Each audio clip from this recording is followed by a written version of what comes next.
System की निगरानी में संतलपुर गांव के तालाब से धड़ल्ले से हो रहा मिट्टी खनन, मिट्टी चोरी और खनन पर लगेगी रोक। पाटन जिले के संतलपुर गांव में झील में खुदाई का काम चल रहा है। झील को गहरा करने और झील की उस पार निर्माण करने के लिए संतलपुर गांव के प्रशासक और तलाटी और तंत्र की मीठी नजर में मिट्टी चोरी का घोटाला चल रहा है। झील की मिट्टी की हो रही चोरी, प्रति ट्रैक्टर 500 रुपए ले रहे। पुल बनाने की जगह नहीं बल्कि लोगों के निजी जगह पर डंप की जा रही मिट्टी का ब्यौरा। सांतलपुर की खनन चोरी। सांतलपुर गांव के जागरूकता लोगों की मांग है कि इस मिट्टी चोरी को तत्काल रोका जाए।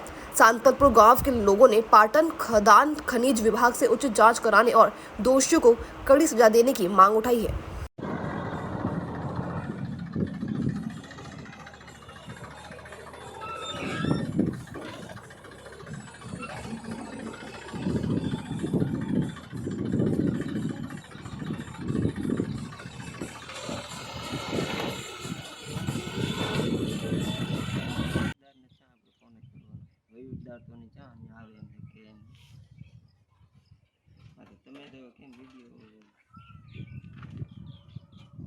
દેવા રહી તો